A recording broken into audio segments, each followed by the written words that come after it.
దేవుడు ప్రేమించి కాపాడి ఇప్పటి వరకు ఆయన మన ఎడల కనికరం చూపించారు. ఆయన చూపించిన కనికరాన్ని బట్టి ఆరాధన చేద్దాం. జీవించగానే నా బ్రతుకు బ్రతుకుగా మారేనులే, ఇది రక్షణానందభాగ్యమే.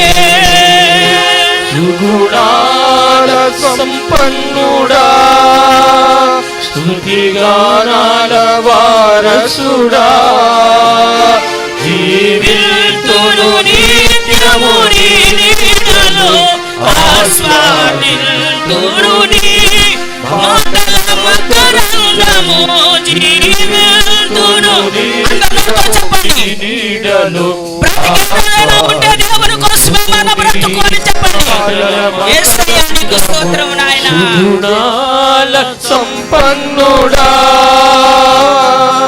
28 సంవత్సరాలు సైకిల్ సర్వీస్ మాది. ఇక్కడ పౌల్ట్రీ ఫారంలో ఆరాధన పెట్టారు. భాస్కర్ ఏమో శనివారం రాత్రి దొండపాడు వెళ్ళేవారు.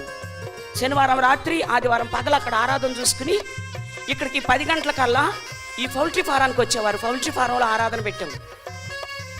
అక్కడికి వచ్చేవాడు. నేను 10 గంటల లోపు 9 గంటలకి నేను ఇక్కడ ఆరాధనకు రావాలి. భాస్కర్ ఇక్కడికి వచ్చేవాళ్ళు, వాక్యం చెప్పేవాళ్ళు. మళ్ళీ నేను పరుగు. భాస్కర్ వచ్చారు, వాక్యం చెప్పే టయానికి నేను కానుమూలు పరుగు. కానుమూలు వెళ్ళి అక్కడికి వెళ్ళి అక్కడ మళ్ళీ వీళ్ళు ఉండేవాళ్ళు, పరిచర్య చేసేవాళ్ళు. వాళ్ళకి నేను సహకరిస్తూ పాడుతా 7 పాటలు సునాయాసంగా పాడేసేదాన్ని అండి. ఇప్పుడు పాడలేకపోతున్నాను, గొంతు లేదు, కానీ 7 పాటలు సునాయాసంగా పాడేదాన్ని. ఇంకొకళ్ళు తోడక్కర్లా, నాకు డ్రమ్ కొట్టుకునేదాన్ని, అన్నీ మర్చిపోయా. యాంప్లిఫైర్ పెట్టేదాన్ని, మొత్తం చేసేదాన్ని. అవన్నీ నేనే చేసుకునేదాన్ని.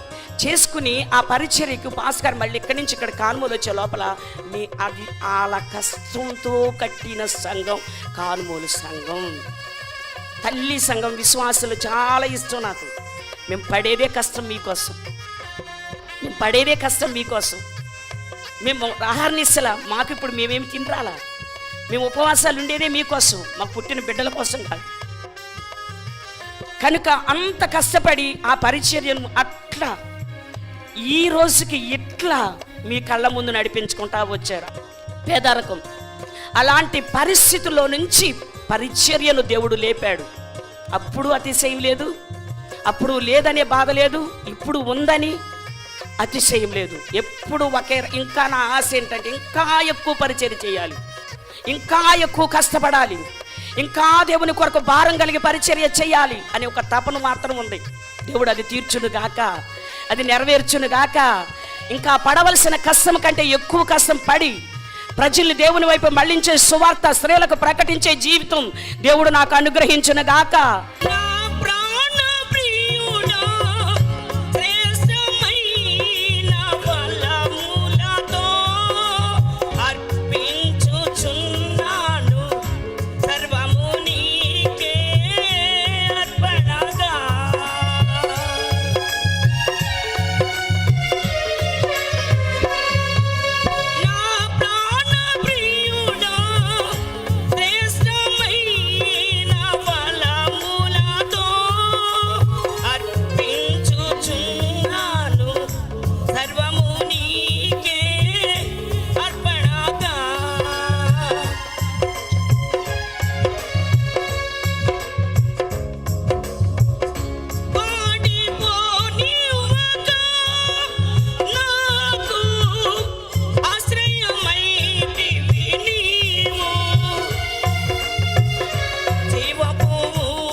రోజుకి ఎలా ఉన్నామో ఈ రోజుకి అదే పరిస్థితిలో ఉన్నాం. ఉంది అని అతిశయపడట్లేదు, లేదు అని ఆ రోజున మేమేమి తక్కువగా ఉండండి.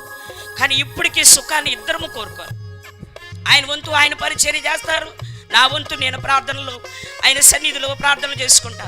ఎప్పుడొచ్చి ప్రతిరోజు ఆయన సన్నిధిని, ఆయన ముఖాన్ని చూడకపోతే నాకు నిద్ర పోలేను. ఇంట్లోనైనా చేసుకోవాల్సింది ఆ ప్రార్థన అంతా, ప్రభు దగ్గర ఇంట్లోనైనా నేను చేసుకోవాల్సింది అంత ప్రార్థన. కనుక ఉంది అనేది లేదు, ఆ రోజున లేదు, ఈ రోజున లేదు. అదే సంతోషం ఆ రోజు అనిపించాం, ఇదే సంతోషం ఇంకా ఎక్కువగా ఈ వయసులో ప్రభుని అడుగుతాను నేను. అయ్యా, మేము మా వయసుకి పెద్దవాళ్ళం అవుతున్నాం, కానీ మా శరీరాలు మా ఆత్మ బలహీనం కాకూడదు. ఎప్పుడు కూడా మేము దేవుని కొరకు ఇంకా ఇంకా ఇంకా పరుగులెత్తాలి. అలాంటి కృప కావాలి నాయన. అనేకులు అల్లాడిపోతున్న ప్రజలు ఉన్నారు, అనేకులు నలిగిపోతున్న వారు ఉన్నారు, అనేకులు సమస్యలతో ఉన్నవారు ఉన్నారు. వీళ్ళందరి నిమిత్తం విజ్ఞాపన చేయగలిగిన ఆత్మ నాకు కావాలి ప్రభువా, మీరు కనికరించి ఆ రీతిగా కార్యాలు చేయండి ప్రభు అని ప్రార్థన చేసుకుంటా. ఏ రోజు కూడా ప్రభు దగ్గరకు వచ్చి ఆ ప్రార్థన చేసుకుంటా. దేవుడు ఇప్పటికీ ఆ రీతిగా నిలబెట్టుకున్నాడు, ఇంకా ముందు దేవుడు ఆ రీతిగా నిలబెట్టుకోవాలి. కనుక మనం ప్రార్థన చేసినప్పుడు దేవుడు అంటున్నాడు, ఆదినమందే పర్వతాల్లో కూడా ఆ తోటలు నాటించి దాని రసం పారేటట్లుగా అంత అభివృద్ధిని నేను కలుగు చేస్తాను. అంతేకాదు నీటి ఊటలు అక్కడ నుండి బయలుదేరుతాయి. ఆమె చెప్పుకుందాం. అంత సంఘములో అంత ప్రార్థించే ఆత్మ దేవుడు మనకు అనుగ్రహించాలి. ఒకప్పుడు మేము కూడా ఏ పరిస్థితిలో ఉన్నాం, కేజీ బియ్యం కొనుక్కున్నాం నాకు తెలుసు. మా పెళ్ళైన తర్వాత కేజీ బియ్యం కొనుక్కున్న సంగతి నాకు తెలుసు. కేజీ బియ్యం కొనుక్కున్నాం మేము. అలాంటి పరిస్థితుల్లో నుండి ఇప్పుడు ఎన్ని కేజీలు ఎంత మందికి పెట్టినా తరగని అభివృద్ధి ఈ మందిరంలో నుంచి ఎవరి ద్వారా కలిగింది కాదు. అలాంటి అభివృద్ధిని దేవుడు కలుగు చేశారు అంటే ప్రార్థన కేవలం. ఆమె చెప్పుకుందాం. అందుకు ప్రభు అంటున్నాడు, మీరు ఇలాగున ప్రార్థన చేయండి. ఆమె చెప్పండి. ఎలా ప్రార్థన చేయాలంటే అవి అసాధ్యమైన వాటిని కూడా సాధ్యముగా చేయగలిగిన శక్తి. అందుకే పర్వతాలైన బైబిల్లో రాసింది, కీర్తన గ్రంథంలో అంటాడు, అగ్నికి మైనము కరిగినట్లు పర్వతాలు దేవుని సన్నిధిలో కరుగుతాయి. ఎలా కరుగుతాయి నాకు కూడా ఆలోచన వచ్చింది మొట్టమొదటి చదివినప్పుడు. పర్వతాలు ఎలా కరుగుతాయి అంటే నేను ఒక బుక్లో చదివాను. అది ఎలా కరుగుతానంటే ఈ పర్వతాలంట మంచులాగా కరిగిపోతాయంట. మంచు ఎలా కరుగుద్దో ఈ ప్రార్థన ఇలాంటి పర్వతాల లాంటి సమస్యల్ని మంచులాగా మన ముందు లేకుండా కరిగించే శక్తి ప్రార్థన. అందుకు ప్రభు అంటున్నాడు, మీరు ఇలాగున ప్రార్థన చేయండి. ఎలా? రోధించండి, అంగలార్చండి. అంగలారిస్తే, రోధిస్తే మీరు మరలా మందిరంలో నుంచి ఆ ఊట బయలుదేరుతుంది. దానిలో నుంచి ఒక అభివృద్ధిని, ఆశీర్వాదాన్ని మీరు అనుభవించగలుగుతారు. జ్యోతిర్మయుడా నా ప్రాణ ప్రియుడా, స్తుతి మహిమలు నీకే. ఆత్మలో అనుక్షణం నా అతిశయము నీవే, నా ఆనందము నీవే, నా ఆరాధన నీవే. ఈ సంఘం ఎదుట పాతాళ లోక ద్వారాలు నిలవనేరవు. ఆమె చెప్పండి. అంతేకాకుండా ఇంకొక మాట అంటున్నాడు, పరలోక రాజ్యం యొక్క తాళప చెవులు నీకిచ్చేదను. ఆమె చెప్పుకుందాం. మనకిచ్చే తాళప చేతులు ఏంటంటే పరలోక రాజ్యం యొక్క అధికారం యొక్క తాళప చేతులు. ఆమె చెప్పండి. దేవుడు నీకు నాకు ఇవ్వబోతున్నది ఇచ్చింది. పరలోక రాజ్యం యొక్క అధికారం యొక్క తాళప చేతులు. ఒక ధననిధి, మన అవసరాలు తీర్చేది. పరలోకంలో దేవుడు ఉన్నాడు. ఆయన అంటున్నాడు, దాన్ని నువ్వు తెరవడానికి నీకు నేను అధికారం ఇచ్చి ఉన్నాను. ఆమె చెప్పండి. అందుకే భూలోకంలో నీవు దేనిని బంధిస్తావో నేను అక్కడ బంధిస్తాను. నువ్వు ఇక్కడ దేనిని విప్పుతావో నేను అక్కడ దానిని విప్పుతాను. అంటే అంత అధికారం సంఘంలో ఉన్న మనందరికీ దేవుడు అనుగ్రహిస్తాను అని చెప్తున్నాడు, అనుగ్రహించాను అని చెప్తున్నాడు.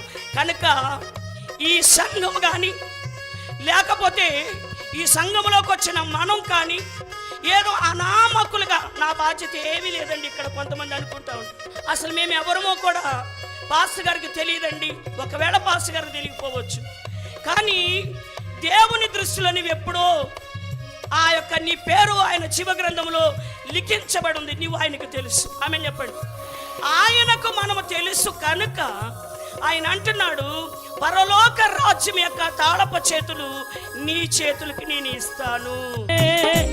చక్రవర్తివి నీవే యేసయ్యా, సర్వలోకానికే చక్రవర్తివి నీవే యేసయ్యా, ఎర్ర సముద్రము నీ ఆజ్ఞ మేరకు రహదారిగా మారగా దాటిరే నీ జనులు బహుక్షేమముగా, ఎర్ర సముద్రము నీ ఆజ్ఞ మేరకు రహదారిగా మారగా దాటిరే నీ జనులు బహుక్షేమముగా, ఆ జలములలోనే శత్రు సైన్యము మునిగిపోయిరి,